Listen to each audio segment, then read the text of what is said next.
Hi, hope everyone had a great week doing your first lab and your first lecture. I've read everyone's play posits and I'm glad you are all keeping up with the lectures. If you have any questions at any point, you can shoot me a text message on my Google Voice number or an email. I am a little bit slower to answer emails than I am to answer the Google Voice. You can also send a message through Blackboard and I'm happy to communicate that way as well.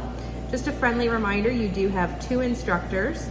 I am your lecture instructor and Robin Lipner is your lab instructor. So please contact us individually if you have questions about different parts of your class. And today we are going to get into Chemistry of Cooking, the Basic Principles, Part 2. All right, so before we jump right into that, let's have a quick recap. So your first question today, what did you learn in the last 2 weeks? And I want you to be specific and concrete. Full sentences. Please don't just give me one word. I would like some actual information about what you learned in the last 2 weeks. Great. All right, so let's talk about the different macronutrients we're going to explore throughout this course. There are 4 macronutrients we're going to learn about and they're going to keep coming up. Again, the materials will build upon each week, so you need to know these and memorize these. We're going to see some bond line formulas come back, Lewis-Dash structure, and that also is going to inform how these molecules behave with each other and around other molecules. So the ones we are going to learn about are water, lipids, which are fats and oils, carbohydrates like starches, sugars, cellulose, pectin, and proteins. We often find these proteins in the flesh of meat, fish, and dairy, as well as in certain plants. We will find proteins as well. Now, all 4 groups make up living things, and because they behave differently, they're going to have different reactions with each other. So the first we're going to explore is water. Now, a water molecule is made up of 2 polar covalent bonds. This means that they're going to carry a charge. They're not non-polar covalent, they're polar. So they're going to have some pull back and forth. We get a little bit of a negative charge on the oxygen, which also results in a slight positive charge on the hydrogen. And this is important because we end up with hydrogen bonding, where there is a slight attraction between the positive and neighboring charges of neighboring molecules of water, and this keeps those molecules together. So if you've ever seen a water droplet or the tensile top of water over a glass where it forms like a dome, that's due to this hydrogen bonding as the molecules bond slightly with each other. It's not a formal bond like an ionic bond or a covalent bond, but it does keep them together. And the greater their numbers, the greater their strength. So water in higher quantities will have more strength than water in lower quantities. Obviously, the ocean can form giant wave crests where the water is staying together, those water molecules, versus a bead of water, which very easily can disperse. Now, this is also important because it enables water molecules to be the universal solvent, meaning that things can dissolve into water due to their ionic properties. They can absorb and transmit heat, which is essential when we are boiling water or say cooking something in water. And it can transfer heat to food.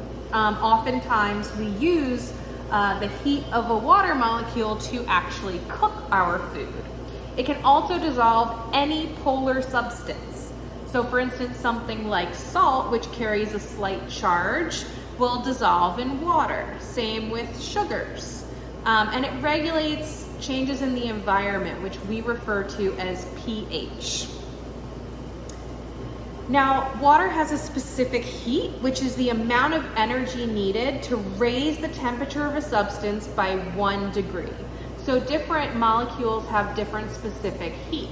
When we talk about lipids, we'll talk about their specific heat. But water specific heat boils at 100 degrees Celsius or 212 degrees Fahrenheit.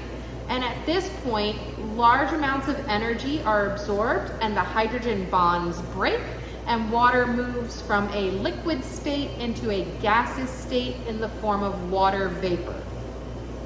At higher temperatures, all the hydrogen bonds begin to break, and the water molecules will escape the environment as they vaporize. They don't disappear, they move into a different phase. So when we talk about things changing phases or changing states, and you talk about food as it cooks, if you are describing something in a lab report or in any of your homeworks, you can say the water molecule changes phases from a liquid state to a vaporized state as it heats up.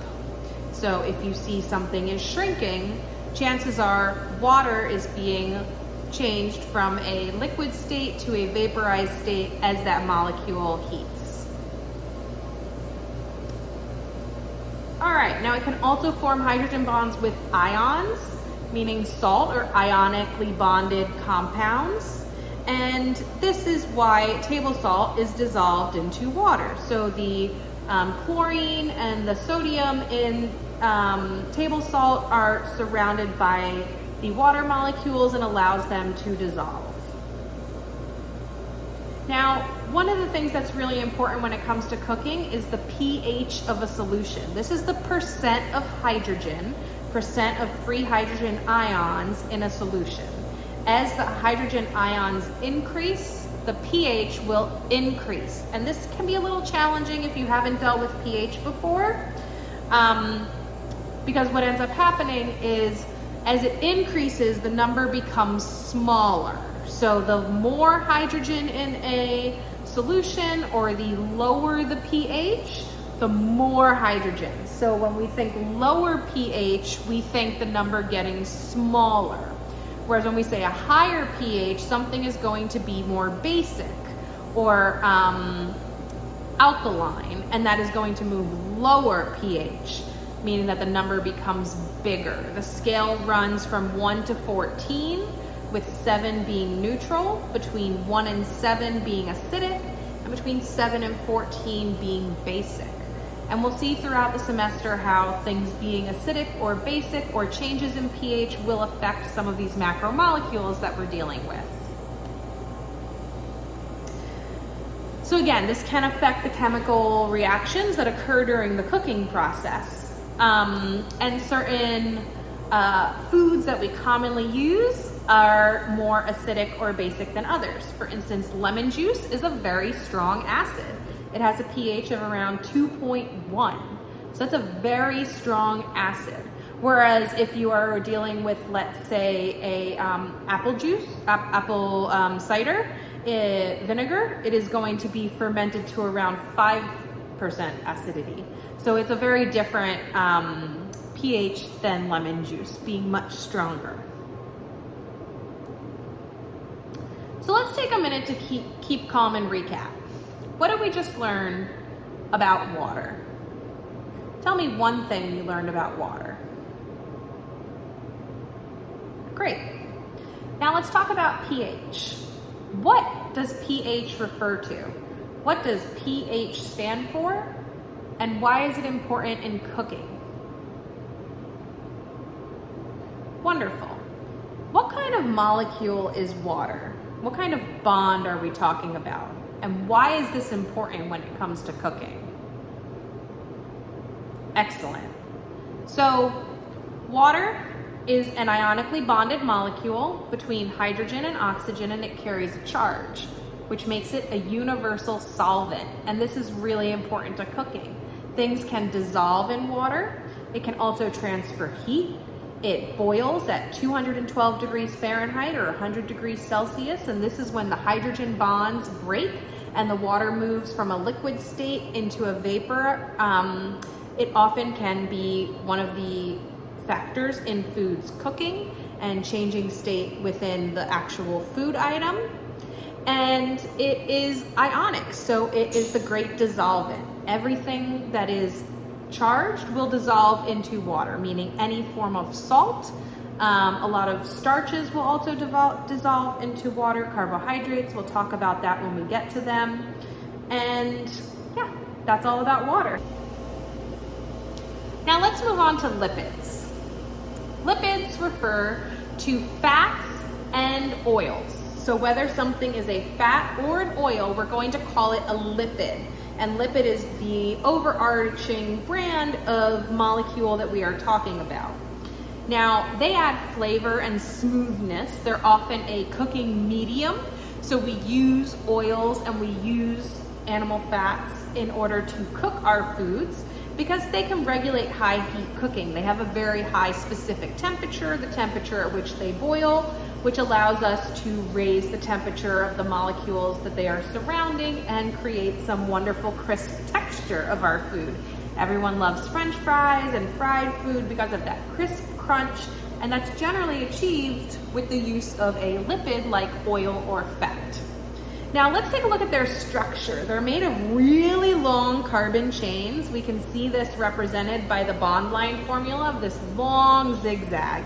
Lots of carbons, lots of hydrogens, and this gives them some special properties. They are water-fearing molecules, hydrophobic, fear of water, meaning because they don't have any polar charge, they do not mix with water. They do form weak bonds between each other called the van der Waals effect. So these van der Waals effect allow them to segregate the water molecules and will keep them from coalescing into large blobs. They also have a lower density than water, which allows them to rise to the surface or to float. If you've ever had a cream-lined milk, meaning an unhomogenized milk, you will notice that the cream floats to the top, and that's because it's mostly made of lipids and it's floating on top of the water.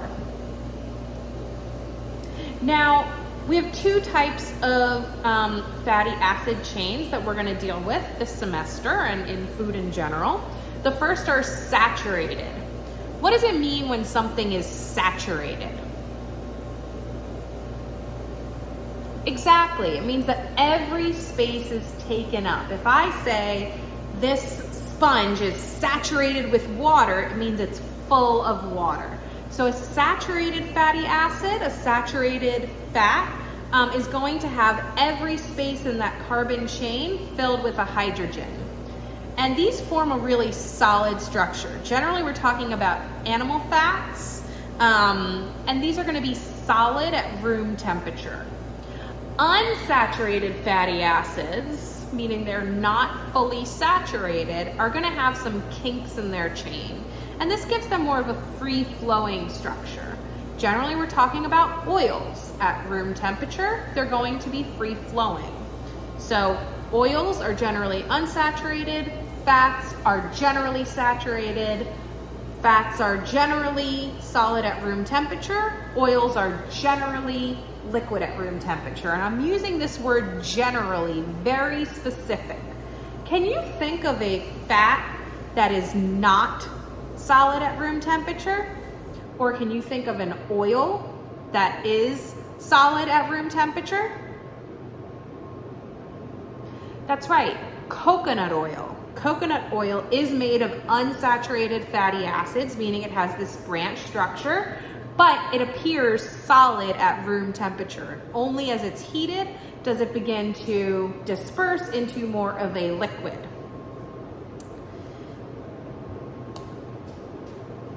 Now, there is a factor in fats and oils that they can become rancid, and this is where some of these fatty acid chains begin to decompose over time, generally with the application of oxygen. So as oxygen gets in there, it will break down those chains and it can lead to a really unpleasant taste or smell. This can also happen as things reach their critical boiling point. The chains will also begin to break down.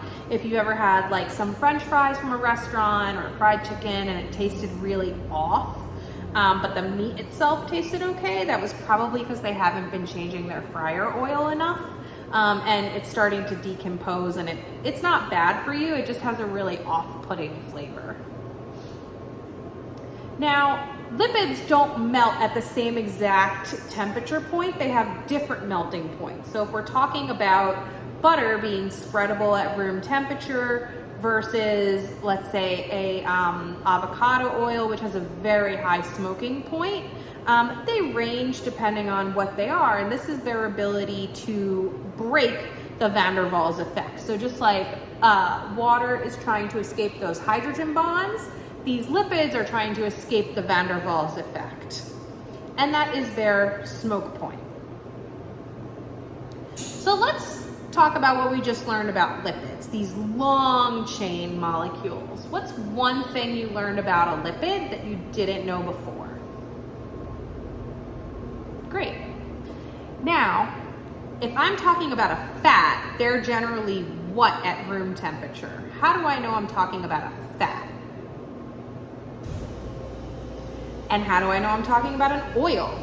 Oils are generally what at room temperature?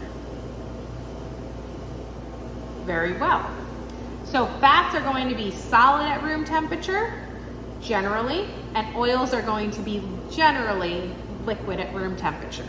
Now they will both escape the van der Waals effect as they reach their critical smoking point, and we can tell if a fat is saturated or unsaturated by its structure, again, at room temperature.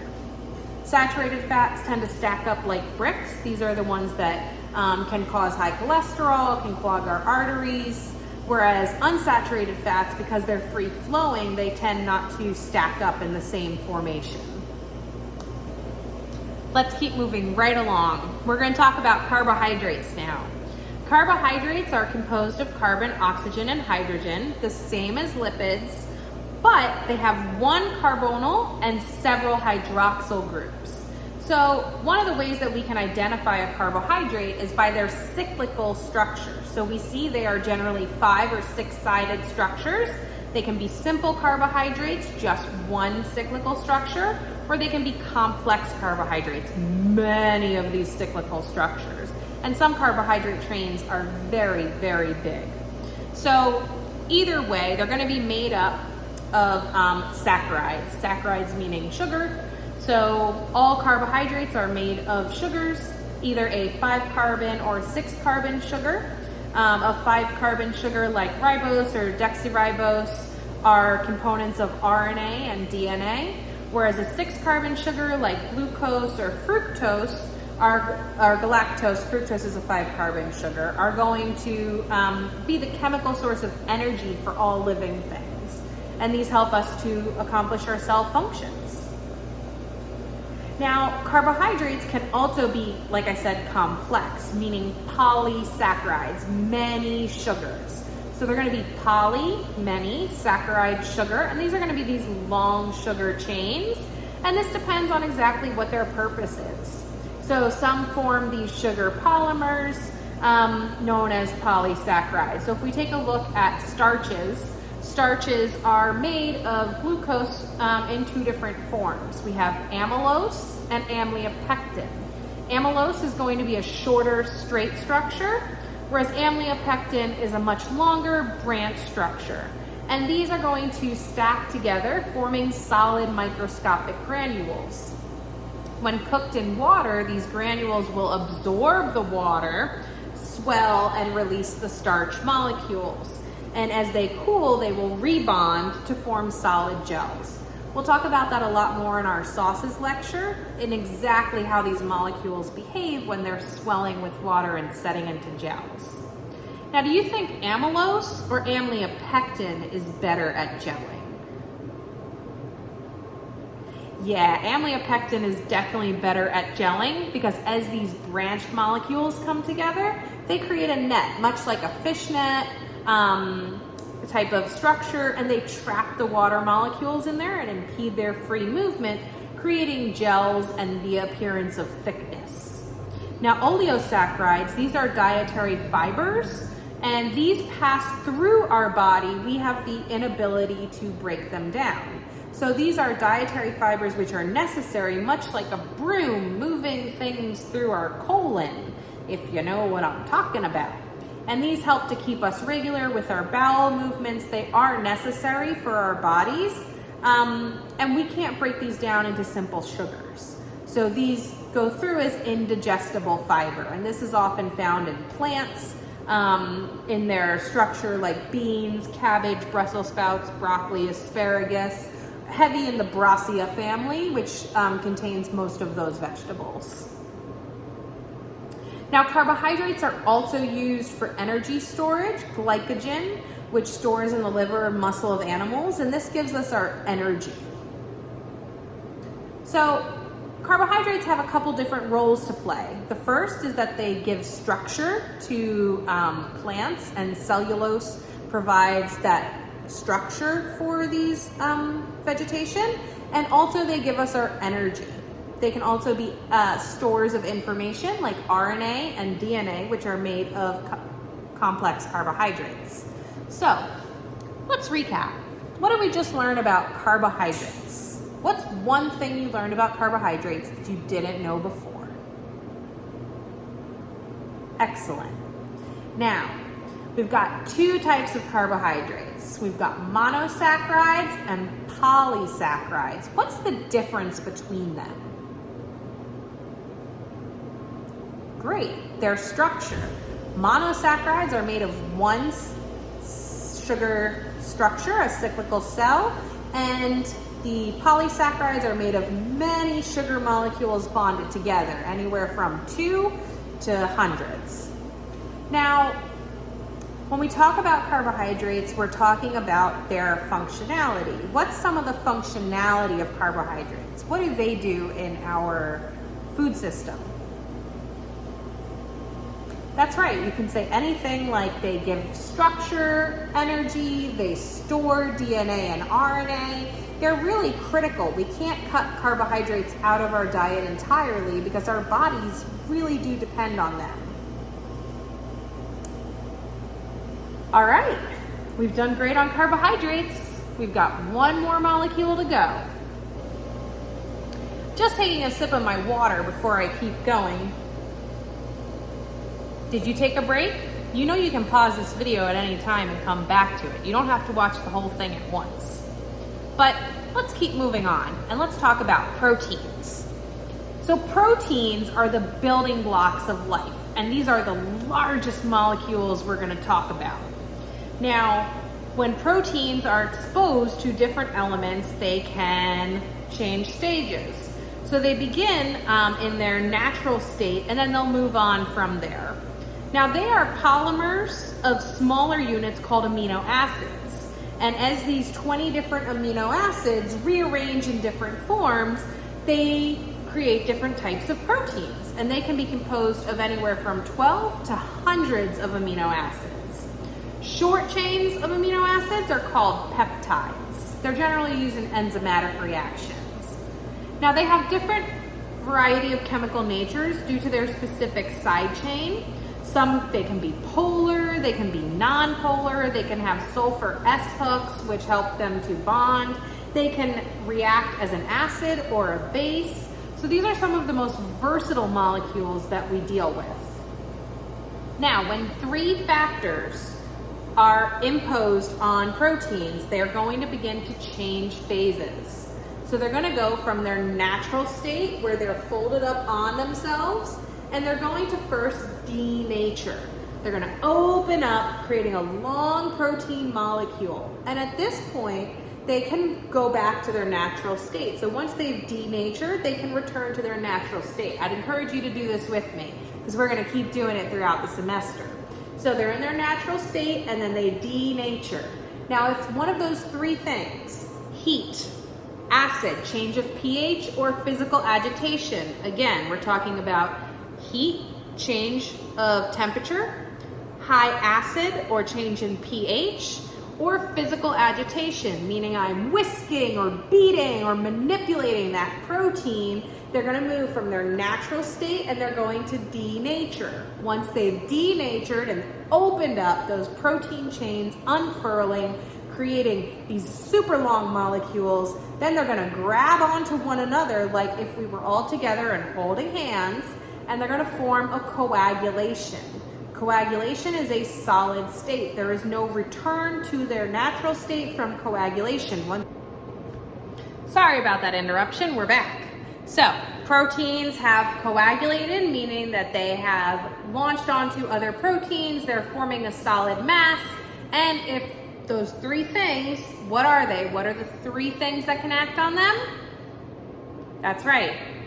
Heat, change in pH, or physical agitation. They will then curdle, meaning they're gonna close very tightly and form a very all water, all fat and lipids are expelled, and it's very dry and firm protein. You only want this to happen in very few cases, like if you are making cheese, you are forming cheese curds. You want the water to be expelled so that you can form a curd. Otherwise, we generally don't want our proteins to curdle.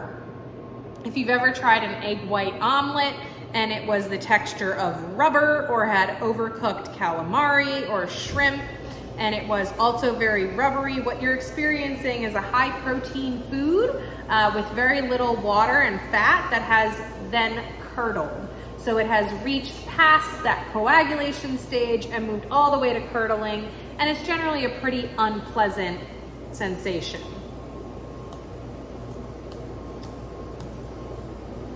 All right, now certain proteins can act as enzymes, which will help chemical reactions occur at faster rates, and these can cause changes in our food. So if we are looking at storing food and how we want to preserve food, and we'll talk more about this semester, some of the ways to delay spoilage is to slow enzymatic activity, and we can do this through a couple different avenues that we'll talk about when we talk about food storage. Now, proteins also have a wonderful flavor. If we are tasting the molecule of glutamate, we are tasting umami. So proteins are where we get savory flavor from in our food. Lipids give us mouthfeel and unctuous. Remember, carbohydrates are going to give us energy and the feeling of satiation. And proteins are where we get delicious, rich umami flavors. So if you want a well-balanced dish, you have to think about how all these macromolecules work together. Now it's time to do a recap. What did you learn about proteins that you didn't know before? Wonderful. Now let's recap the different phases that proteins go through. They start in their natural state, and then they move into what other three phases?